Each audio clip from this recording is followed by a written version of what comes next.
This is the Voice of Russia. The London Bureau of the Voice of Russia is now live on digital radio and online, with news, comment and debate on weekdays between 4 and 7 p.m.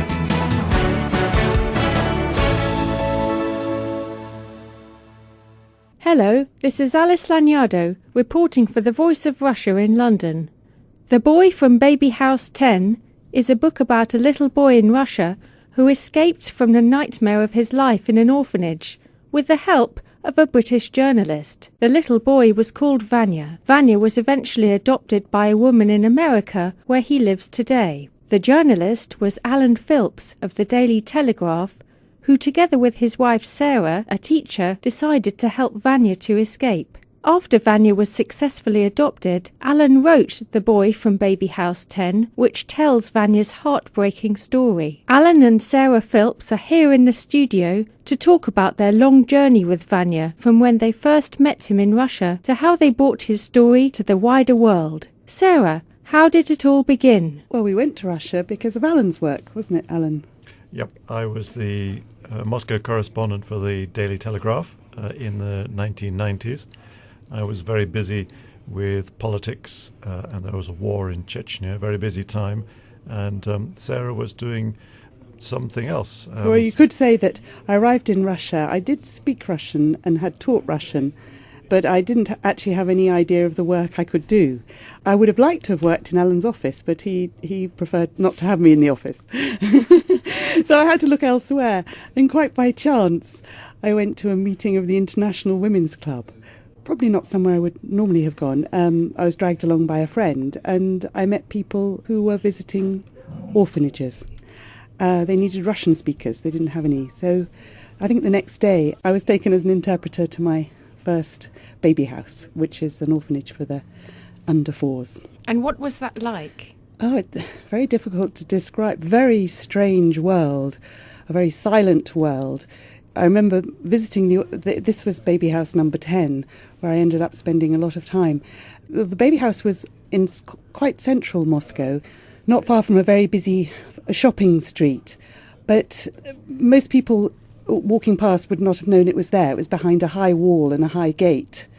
When you went through the gate, very dilapidated play area, shabby little wooden huts, and not a child in sight. Going into the baby house again, silence. I eventually found out the reason there's silence is because the children are kept behind very thick doors, padded doors. So as a visitor, you don't actually hear children's voices when you enter these places. And the children can't move about the baby house freely. They're kept in rooms which are called groups. When you go into these places, unusually for a children's place of residence, there's no sound of any child. And is that typical among Russian orphanages? I would say yes. Even for children's homes, internats for older children, yes, the children are very much kept behind closed doors in groups and wouldn't mix with children from other groups. Prime Minister Vladimir Putin recently said that he thought foreign adoption should stop and that children's homes should be improved. Alan, how do you view Putin's statement? In fact, I think as long ago as 1997, wasn't it? I think Putin ordered the federal authorities to find ways of keeping children out of state institutions. As far as we can see, not all that much has changed because there are still about 18,000 children in these baby houses. That's for the under fours. For the 0 to 4s. And that's about the same number as when Vanya, the hero of our book, was in baby house number 10 back in the 1990s. So not all that much has changed. So there is a recognition amongst some people at the top that the system is harmful and something's got to be done. But it's a very long way from someone in the Kremlin or in the Prime Minister's office saying this and the system actually changing, because there are a lot of people who have an interest in keeping the system as it is. What has changed is the expertise in Russia itself. They're wonderful psychologists, neurologists, just amateurs who have studied now the harm that is done to a small child or a child of any age in an institution. There are people in St. Petersburg, for example, who've done a study, and they say that every part of a child's development, particularly the brain, doesn't develop if a baby is placed in an institution, largely because of the absence of a mother figure. It doesn't have to be the child's mother, but a child, in order to develop properly emotionally, intellectually, and even to grow properly, needs someone special in his life, someone who thinks he is the centre of her universe. So it doesn't have to be a mother, it could be a foster mother. And this is now acknowledged outside the state orphanage system. Huge expertise now. That is the difference between now and the 90s. But unfortunately, it hasn't penetrated the thinking of those who are running state institutions. It's as if they don't want to hear this. Yep. One of the things which one recent piece of research has found out that a baby who is in a baby home from 0 to the 4th birthday could be looked after by as many as 100 different people. Because some of these are very big institutions, could have more than 100, maybe 100, 150 children. And they're moved from their groups. And if they start to attach to one of the carers, they are deliberately moved. There is a policy of no attachment between children and carers. So as Alan says, they're moved about, no stability, and apparently that's very detrimental to a child's emotional well-being. Yes, one of these Petersburg experts, a neurologist, says that the harm done to children in a baby home is a bit like a disease. It's like diphtheria or something like that. It can be cured by taking them out of the baby home and giving them some kind of stable family life. Interestingly, just this year, UNESCO began a campaign called, I think it's Every Child Deserves a Family. That's right, yeah. Where Anthony Lake, the executive director, says if children are going to be held in institutions, it should only be for a very short time and only for emergencies until something better is found. The idea of a child spending his or her whole life up to the age of 18 in state care has to change. After you'd visited this first home, Sarah, how did your work develop and bring you towards meeting Vanya and writing the book? Did you start doing some kind of social work in Russian children's homes? Or? Well, as I say, I was taken in as an interpreter, and they had, I think, one more interpreter in this charity group. So there was only 2 of us. So I ended up spending the first 2-3 years of our posting in Russia spending, most of my week inside these institutions. So I became a sort of expert on how they were run, and it was a very depressing experience because I'm a teacher. I'm not a physiotherapist or occupational therapist or a medical person, but just having been brought up in England, you have a sort of a good general knowledge of how children should be treated and what's harmful to them. And also you can tell if a child looks at you in an intelligent way and wants to communicate. So my first very strong feeling was, why am I seeing something? And the Russian carers running these homes seemed to be seeing a different picture. So I would go into a room of what they call the tяжелые, the больные, they would refer to as very seriously handicapped with no brain function. And I'd see a little boy, like Vanya, who just needed physical therapy or maybe someone to talk to. And a lot of these children could talk. And I'd say, but this child just needs a bit of help. Oh, no. He's not really communicating. It's just a reaction. Oh, no. And they'd use these stock phrases. One in Russian was «поражение центральной нервной системы». I used to hear this daily, a sort of defect of the central nervous system. And it was sort of like a coverall for all children. And then sometimes you'd meet a blind child in with the seriously disabled children, and you think, all he is blind. So it was the attitude of the carers that these were somehow not humans. I was very puzzled for a long time about their attitude. And so I suppose it was a learning process whereas I was trying to work out why they felt like this. And so I started the next thing I did was taking any Western expert I could find, and the Russian foreign community was growing at that time, into the baby houses with me and trying to get them to explain. And they were as shocked as I was. I remember one woman from Oxford said the children in the heavily, very disabled room by English standards, weren't disabled at all, or barely. The children she worked with back in Oxford had far less potential, and yet she did a full day's schoolwork with them. So I suppose that was the first thing I did. And then the next thing was to find Russians who felt as I did. And it was quite by chance. My sister-in-law visited, and she had an article from the Times Educational Supplement about a place called the Centre of Curative Pedagogics. And I'll never forget my first visit to the Centre of Curative Pedagogics, which was, say, 3 years after I'd been visiting these dreadful places. And it was like, I couldn't believe I was in Moscow, in the same country.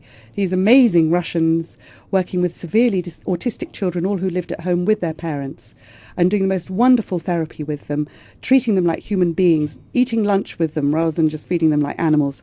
And this amazing place, which got no state support, no support at all, and doing this wonderful, wonderful work with very little pay. And I suddenly thought, my gosh, our charity group's got to support these people. Yeah, which is continuing. Yeah, we realised that the state system was a system that basically had to go away, and that what we had to do was support alternatives. And that's even better, isn't it? Because it's homegrown. You're not just absolutely, yeah. Yes, and I mean, that was 1996, 95, 96, and in the time periods that's elapsed since then, these people have developed expertise and work with children.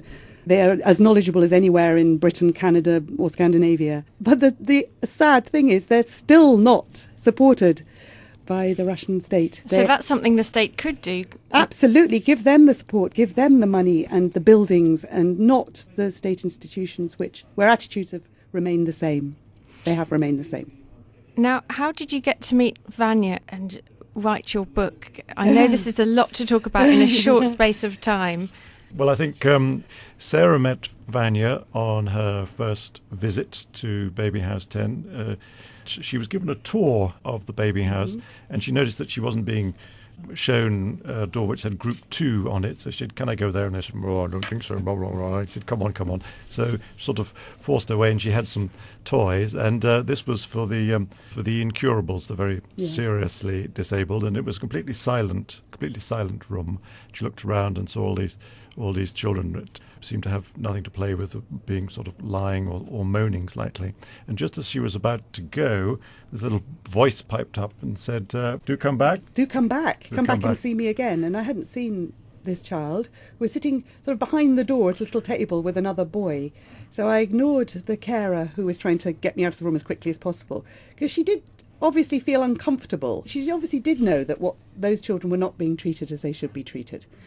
She was trying to get me out of the room, but Vanya wouldn't let her. So I knelt down and started talking to him, spoke beautiful Russian, and had a little friend he introduced me to. I had a car, so I gave it to Vanya, and his first reaction was, "Have you got another one for Andrei?" Which I found quite astonishing, because those children, they're all in their private misery. If you do give them anything like a sweet or a hug, they only think of themselves. But this child was thinking of his friend. So they sort of played with their little cars, and then he looked me in the eye and he said, "What's your name?" And I said, "Sarah." I didn't say Sarah, which is the Russian, I just said Sarah, and he repeated it perfectly and said, "Sarah, I want you to come again and see me." So he sort of made sure that I would return. And that was the beginning of our friendship, because of course I had to return after that. And then over a number of years you developed your relationship with him. Well, what happened was, on one visit he suddenly disappeared, and Sarah said to the carer, "Where's he gone?" And she said, "Oh, I don't know." And as Sarah was leaving, the head of the head of the baby house, she was very shy. As I was leaving, she grabbed me and said, "I want to ask you something." And she took me into her study and she said, "Vanya's gone to an internat." And I didn't know about internats at that time. And I said, "Well, what's that?" And she said, "Well, that's where they send the children who are seriously disabled." And I said, "But he's not seriously disabled." And we had this discussion. And she said he was very upset when my colleague took him there. It's not a nice place. And I saw by the door there was a pile of what looked like rags. In fact, they were clothes which the baby house staff had collected to take to Vanya's internat. And she said, "I want you to go and visit him." And she said, "I want you to bring him back to Baby House 10, which was just the most astonishing thing, a foreigner. She's obviously thought that, I suppose it was the 90s, wasn't it, Ellen, when foreigners, had some magical power or thing. She said, you bring him back. It took me a while to actually do anything, and it was actually Vanya himself who forced me to do it, because we knew one of the wonderful campaigners for children with disabilities was a concert pianist, Sergei Kalaskov. He's also in the book. Very colourful character who has a daughter with Down syndrome. He was going into these internats, meeting children and trying to help them. And he met Vanya, and Vanya said, "Do you know Sarah?" And luckily he did know me, and Vanya said, "Tell her to come and see me." So in the end, Alan, you did go and see Vanya. Well, Sarah said to me, "You have to write about this." Yeah. I said, "No one cares. We know all about this from Romania because a similar system existed in almost Eastern European countries, and there was lots of publicity about orphanages, the terrible situation in Romania back in 1989." I said, "There's an old story. No one cares." She said, we had "No, big no." arguments. She said, "Vanya especially, you have to do it." And I said, "This is Russia, not Romania. Come on, you've got to write. You're in Russia." Well, and I said, "Well, as far as the readers of my newspaper concerned, Russia, Romania, not all that much difference." Anyway, so we had a bit of an argument about it. Lots of arguments. Yeah. Anyway, I went with someone a young Russian woman who knew him, Vika, and she brought him out of the sort of the ward he was in, and he seemed half dead. And I thought to myself, well, why is everyone making this fuss about this child who seems to be more dead than alive? He seemed floppy, he couldn't say anything, didn't react at all. So I was a bit perplexed, but after sort of being surrounded by sort of human conversation, we were talking to him and he was looking out of the window. I had some blueberries which we'd bought on the road in a little plastic cup, and he started to eat these blueberries because most of the time he just had a little plate of slop or a bottle full of or something. Vegetable juice, and they seemed to have a miraculous effect, and suddenly he lightened up and started talking and things like that. I thought it was the blueberries, but in fact I think it was just being with normal people. And I wanted to take him outside so I could take a picture of him, but it was pouring with rain. So Vika and I had an argument about whether I could take a picture in the internet.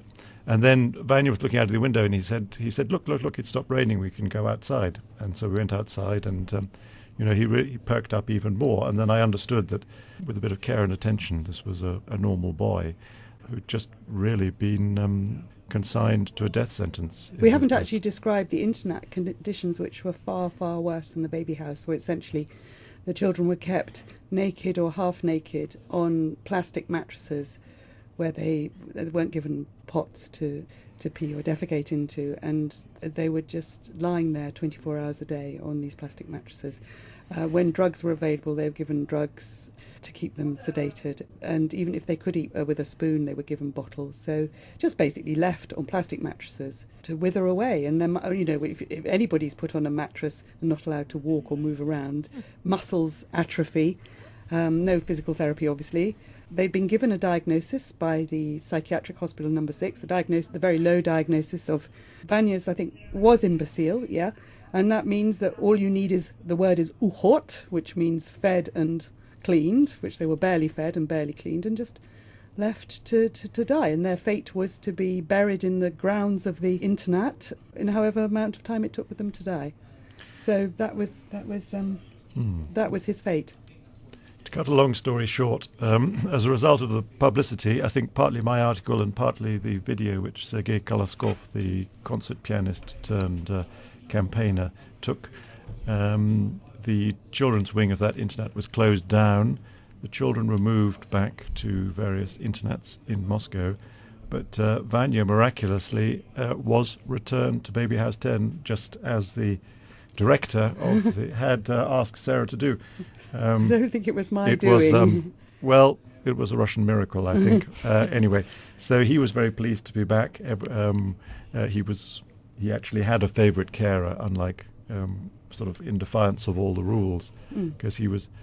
And can you bring me to what happened in terms of him leaving Russia? How did that happen? It's a very complicated story. You have to read the book. You have to read the book. He was out of the internet system. He was still in a baby house. We had to leave because I was posted to the Middle East by my employer. But Sarah managed to find a fostering project who took Vanya in. So he was living in a home environment. With a foster mother. The fostering project was run by Maria Tirnovskaya. It was called Our Family. Anyway, in circumstances which you wouldn't believe if you read it in a novel, his plight came to the attention of a woman in Bethlehem, Pennsylvania. It's called Paula Lahutsky. In fact, someone who was adopting a child from Baby House 10, little girl, saw Sarah and Vanya and wrote just a few lines in the parish newsletter of their church. Paula read it and said, I'm going to bring this boy to America. After some difficulties, she achieved that. So John is now living in Bethlehem, Pennsylvania, an old steel town.